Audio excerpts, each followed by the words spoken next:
I had spent the entire afternoon in the kitchen. The scent of chocolate and orange zest floated through the house like a memory I was trying to hold on to. The oven was warm, the counters dusted with flour, the mixing bowls stained with remnants of love and routine. It was the kind of cake he used to rave about, the one his mother used to make every year for his birthday. And even though decades had passed since her death, I had memorized her recipe. Not because I loved baking, but because I loved him. He was turning 60 today. A milestone. A chapter. And in spite of the distance growing between us like a crack in glass, I thought, maybe today would be different. Maybe he would smile the way he used to. Maybe he would look at me and see me again. Not the tired woman in slippers and graying hair, but the Sophie he had once wanted to grow old with. I spent longer than usual setting the table. I brought out the white lace tablecloth we had received as a wedding gift 35 years ago. I lit 2 small candles. Not many, just enough to soften the lines on my face and maybe hide how much I still cared. I even found the small bottle of red wine we had been saving for a special occasion. What occasion could be more special than the hope of being seen again by the man who used to call me the most beautiful woman in any room? I went upstairs and opened my closet. I pushed past the jeans and sweaters and pulled out a deep green dress I hadn't worn in years. He once told me it made my eyes look like emeralds. I remember blushing when he said that. Back then, I believed him. Back then, he touched me without hesitation. Back then, he called me Mon Étoile, my star. It took me longer to zip it up. The fabric was snug around my waist. I stared at myself in the mirror and tried to remember the last time I had gotten dressed for him. For anyone. I applied a little mascara, some powder, a touch of lipstick. I didn't look like the woman he married, but somewhere underneath the soft wrinkles and tired skin, I hoped he would still find her. At 6:45 p.m., the cake was done. Dark, moist, with thin slices of candied orange on top. I carefully placed 6 candles on it. 1 for each decade. The clock ticked. 7 p.m. No sound. No message. 7:10. Still nothing. At 7:20, I heard the car in the driveway. My heart picked up. I brushed my dress, adjusted the neckline, and took a deep breath. He walked in holding his briefcase, his coat folded over his arm. He didn't notice the candles. He didn't look at the table. "Hey," I said softly. He looked up briefly. His eyes were tired, cold. Not angry, just detached. "I told you I'd be late," he muttered, already heading toward the stairs. "It's your birthday," I reminded him, trying to keep my voice from trembling. He paused halfway up. Slowly, he turned his head toward the dining table, then back to me, and laughed. Not a warm laugh. Not a surprised or joyful one. A hollow, disbelieving chuckle that sliced through my chest. "Sophie, what is this? A cake? Really?" He said it like I had just pulled a prank on him. He descended the steps again, his tone irritated, impatient. "I told you, I have dinner with clients. You knew that." "No, I didn't. Or maybe I had forgotten. Or maybe he never told me.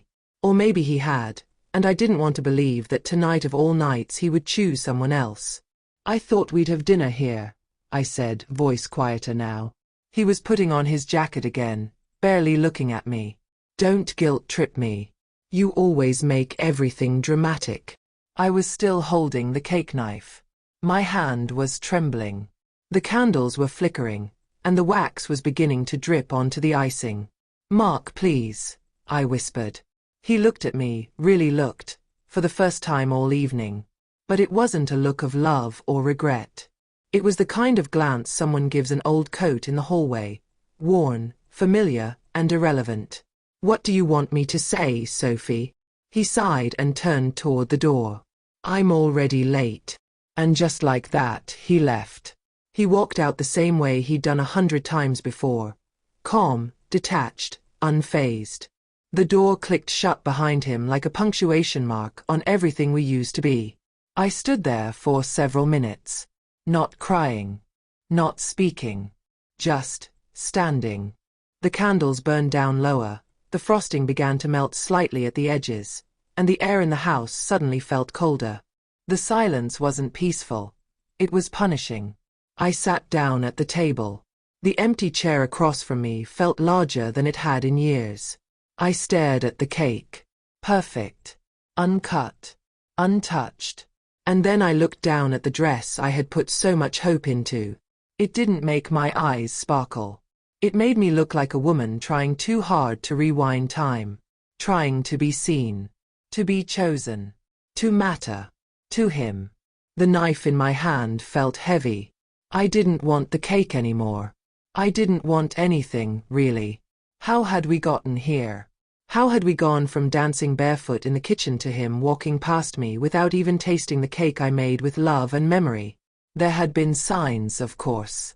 Years of them. The shrinking conversations. The lack of touch. The absence of laughter. But I had always told myself it was normal. This is what long marriages look like. This is what commitment means. You stay, even when it hurts. But tonight, on his birthday, our candles, my dress, I realized something terrifying. He had already left me. Long before he walked out that door, he had stopped seeing me. And somehow, I had stopped seeing myself too. I don't remember how long I sat there. Minutes. Hours. Eventually, I blew out the candles. The room went darker. And so did I. The house was still. The only sound was the quiet hum of the refrigerator and the slow, rhythmic ticking of the clock on the wall. Time was moving, but I wasn't. I sat in that chair at the dining table, the uneaten cake in front of me like a symbol of every effort I had made that had gone unnoticed. The candles had burned out. The wine was untouched. And I was alone. I stared at the space across the table where Mark should have been. That space had been empty for a long time. Even when he was physically there, he had been gone in every other way. His mind always somewhere else. His hands too busy. His eyes avoiding mine. The man I had once shared secrets with, children with, a home with, now felt like a stranger passing through a hotel lobby where I happened to work. I slowly stood up. My knees ached, my back stiff from sitting too long. I looked down at the dress that was supposed to remind him of who I once was. Instead, it reminded me of how far away that woman had gone. I walked to the kitchen sink and leaned on the counter. And that's when I saw it, Mark's phone. He had left it on the side table near the entryway. He never left his phone. It was like a third hand to him. Always buzzing. Always flashing. Always turned away from me. I stared at it. My chest tightened. I didn't want to look. I didn't want to know. But some part of me, some part that still clung to dignity and truth, whispered, "You already know." I picked it up. There was no passcode. He trusted I wouldn't look. Or maybe he didn't care if I did. The screen lit up with a message. A name I didn't recognize. "Can't wait to see you again tonight." My hands trembled. I opened the thread. Photos. Messages. Little hearts. Plans. Words he hadn't said to me in years. Words that once belonged to me. That used to flow from his lips as naturally as breath. "You make me feel alive again." Counting the hours. Last night was incredible. Each sentence was a dagger.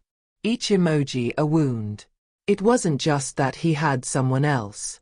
It was who he had become with her. Warm, flirty, alive.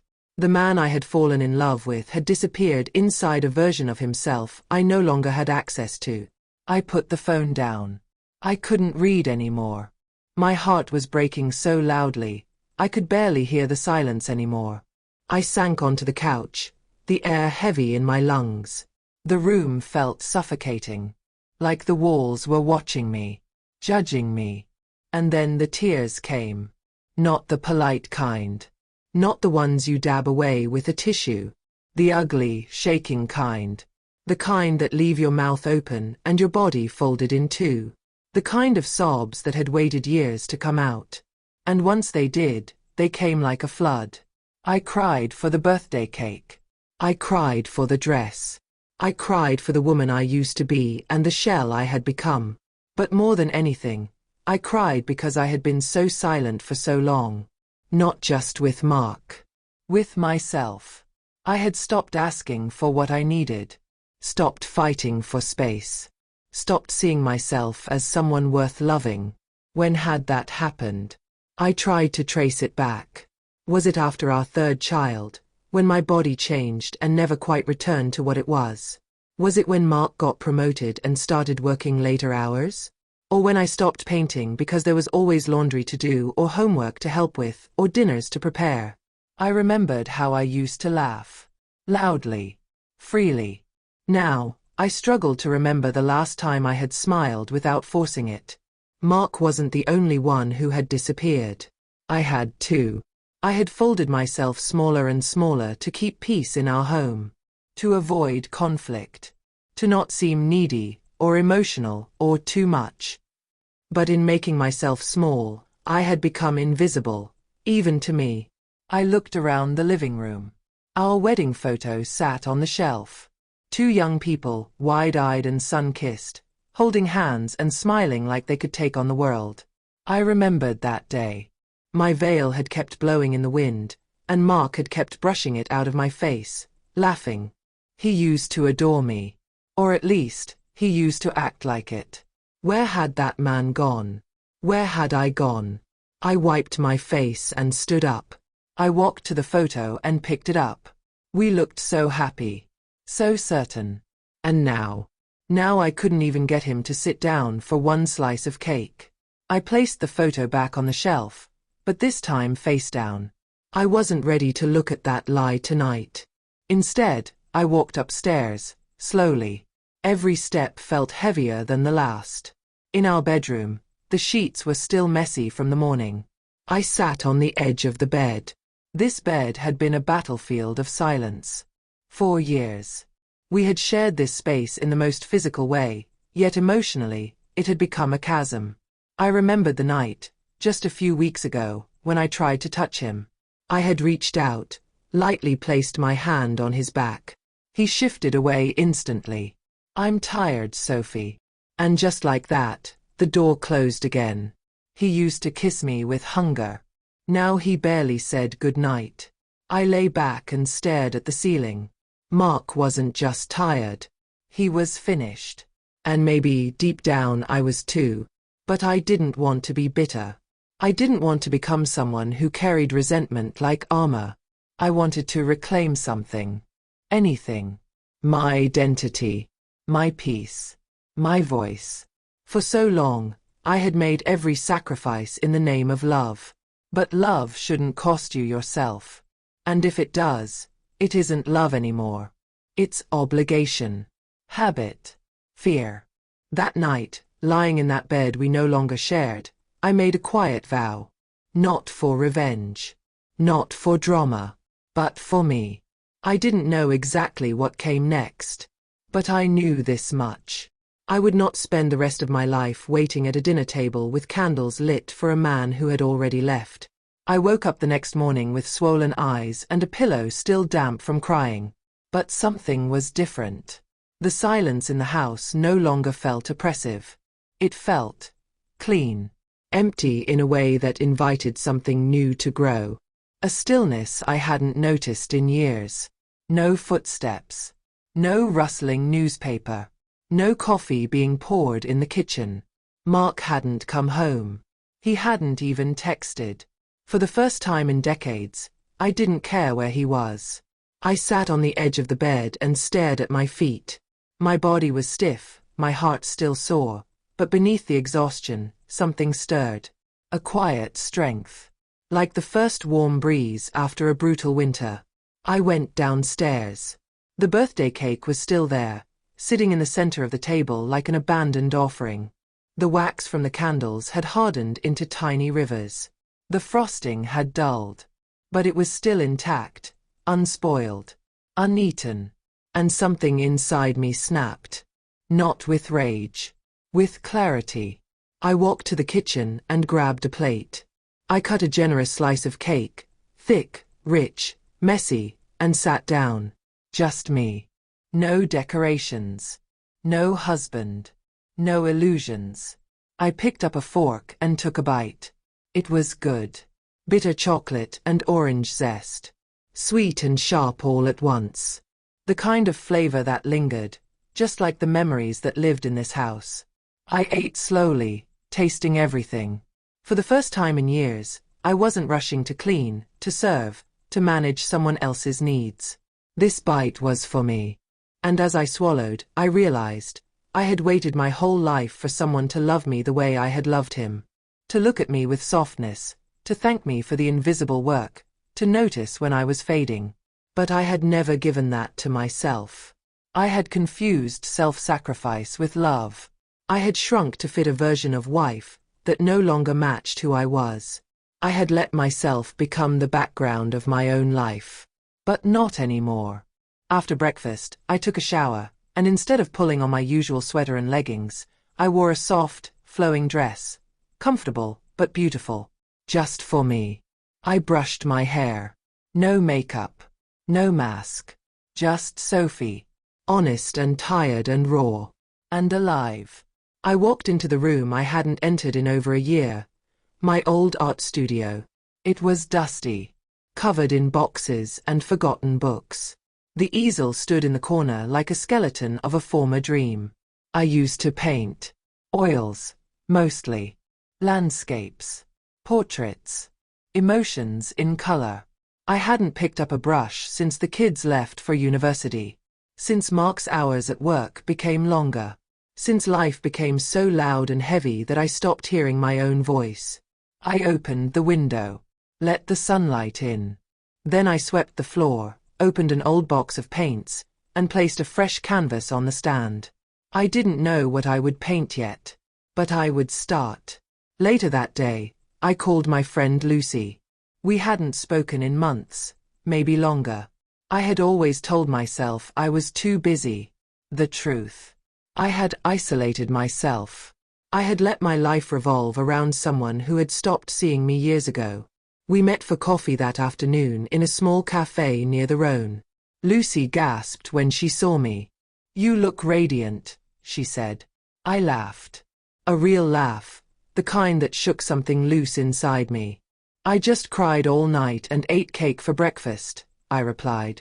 "That's why you look radiant," she said, squeezing my hand.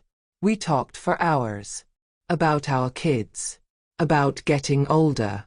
About regrets. About dreams we still had. I confessed everything. Mark's coldness, the messages I had seen, the way I had lost myself.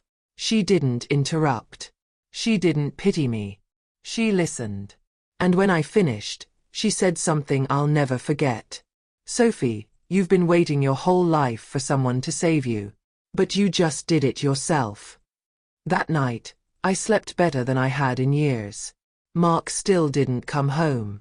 And strangely, I didn't wonder where he was. I didn't check his location. I didn't scroll through old messages looking for clues. I was done searching for scraps of love from someone who had already moved on. 3 days later, he walked through the door. No apology. No flowers. Not even a fabricated excuse. He just looked at me and said, "We need to talk." I nodded. I was ready. We sat at the kitchen table. The cake was gone, replaced with a vase of fresh lavender I had bought from the market. He cleared his throat. "Look, I didn't mean to hurt you." I said nothing. It just happened. Things change. People grow apart. I waited. "You and we haven't connected in years. You're always tired. You don't laugh like you used to. You let yourself go. That used to break me. That sentence. That tone. That dismissal. But not anymore." "Mark," I said calmly. "You're right. We did grow apart. And you know what? I stopped laughing because I stopped being happy. I stopped being seen. And yes, I let myself go, right into motherhood and homemaking, and staying loyal to someone who wasn't loyal to me." He shifted in his chair. "You changed too," I continued. "You stopped trying. You stopped choosing me. And eventually, I stopped choosing myself. He looked down, suddenly speechless. I'm not angry anymore, I said. I'm tired. But I'm also finally awake. We both sat in silence for a long time. And then I said what I never thought I'd have the courage to say. I don't want to live like this anymore. I'm not begging you to stay. I'm not asking you to leave. But I'm done living in limbo. I'm done disappearing in the shadow of your indifference. He didn't argue. And that silence said everything. He moved out 2 weeks later. It wasn't dramatic. No shouting. No slamming doors. Just quiet boxes. Quiet goodbyes. I cried that night. Not for him. But for the years I gave away. And the morning after? I painted. Not flowers. Not skies. I painted a woman standing in a kitchen, holding a slice of cake, with tears in her eyes and fire in her chest. It was me. It was truth. It was the beginning. 1 year later. I turned 59 last month. I spent the day with friends. We danced in the kitchen. We toasted with wine. We laughed until our cheeks hurt. Someone brought a chocolate cake with orange zest. I smiled, sliced a piece, and said, "This one's for me."